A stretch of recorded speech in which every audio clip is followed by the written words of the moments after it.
Assalamualaikum warahmatullahi wabarakatuh. Halo sahabat saya dimanapun kalian berada, berjumpa lagi bersama saya Aryan Haris. Topik pembahasan kita kali ini, saya akan membahas masalah bagaimana sih cara negosiasi gaji saat interview kerja. Pastinya buat teman-teman semua yang akan melaksanakan interview kerja, harus bisa mempersiapkan jawaban dari pertanyaan berapa sih gaji yang kalian inginkan kalau Anda diterima di perusahaan tersebut. Berdasarkan dari pengalaman-pengalaman saya saat melaksanakan atau melakukan wawancara kerja terhadap calon-calon karyawan, dapat saya simpulkan bahwa masih banyak yang bingung, ya, kemudian ragu-ragu, bahkan ada yang tidak menjawab pertanyaan ini. Menjawab saja itu belum tentu tepat, apalagi nggak jawab gitu ya. Tapi sebelum kita bahas itu lebih jauh lagi, saya ingin mengajak kepada teman-teman semua, bagi yang belum mendukung channel ini, yuk buruan tekan tombol subscribe-nya, dan jangan lupa untuk nyalakan juga lonceng notifikasinya agar kalian tidak ketinggalan informasi menarik dari saya. Dapatkan ribuan info lowongan kerja terbaru untuk tamatan pendidikan, SMA, SMK, diploma, hingga sarjana cukup dengan mengunduh aplikasi Kita Lulus, sebuah platform lowongan kerja terpercaya yang aman karena dilindungi oleh Kominfo, serta sangat transparan yang dapat membantu para job seeker untuk terhubung secara langsung dengan HRD atau pemilik usaha melalui WhatsApp. Sehingga jangan heran karena banyak dari mereka yang sudah terbukti cepat dalam mendapatkan panggilan kerja berkat aplikasi Kita Lulus ini.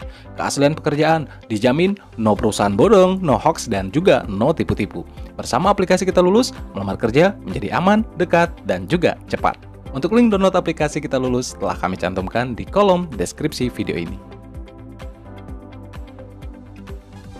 Jadi ada 3 poin penting yang harus kalian sampaikan pada saat berbicara masalah gaji atau menjawab pertanyaan soal gaji. 3 poin tersebut itu adalah yang pertama, sebutkan nominalnya, kemudian yang kedua, yang masuk akal, kemudian yang ketiga, tambahkan juga alasannya. Yang pertama tadi, kenapa harus menyebutkan nominal? Ya, karena dari nominal yang kalian sebutkan, maka HRD atau dari pihak perusahaan dapat menyesuaikan dari standarisasi gaji yang sudah ditetapkan oleh perusahaan.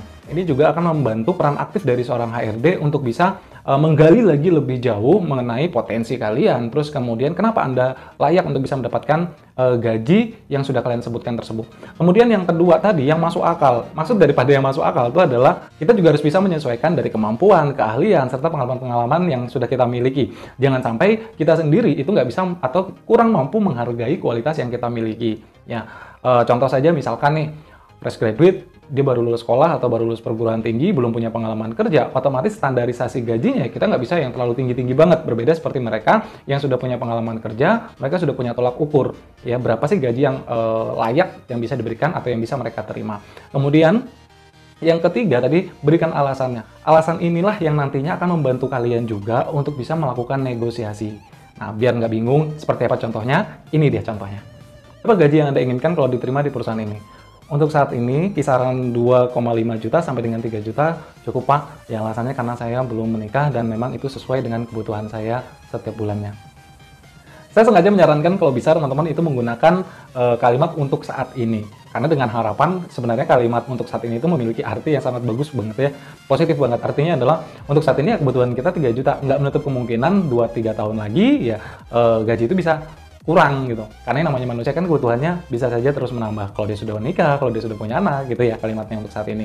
Terus kenapa harus pakai kisaran? Karena memang mungkin kita nggak tahu pasti berapa sih standarisasi gaji yang sudah ditetapkan oleh perusahaan tersebut.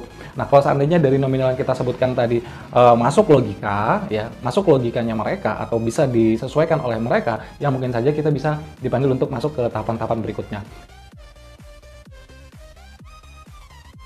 Nah, karena kalian sudah menyebutkan nominalnya, jangan panik kalau seandainya ada kayak seperti model keberatan gitu handling dari si HRD atau yang melaksanakan interview kerja pada saat itu. Misalkan contohnya seperti ini. Bagaimana kalau dari pihak perusahaan tidak sanggup memberikan gaji yang Anda minta? Nah, itu teman-teman jangan panik, jangan bingung ya.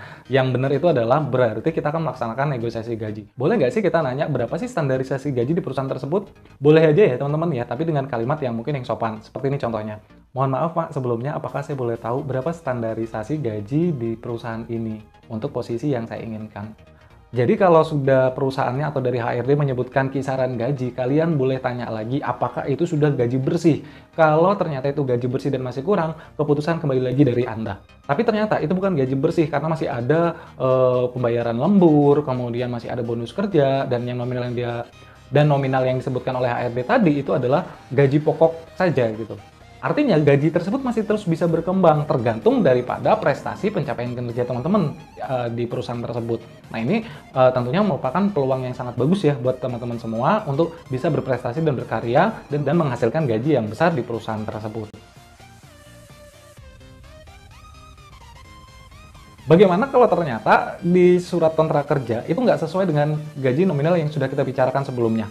Nah ini buat teman-teman semua, masukan dari saya untuk teman-teman. Sebelum tanda tangan kontrak kerja, itu kalian harus benar-benar perhatikan poin-poin yang terdapat di dalam surat kontrak kerja tersebut. Kalau ternyata tidak sesuai, pilihan keputusan kembali dari Anda. Anda mau mengambil job tersebut atau tidak. Ya, seperti itu ya teman-teman ya.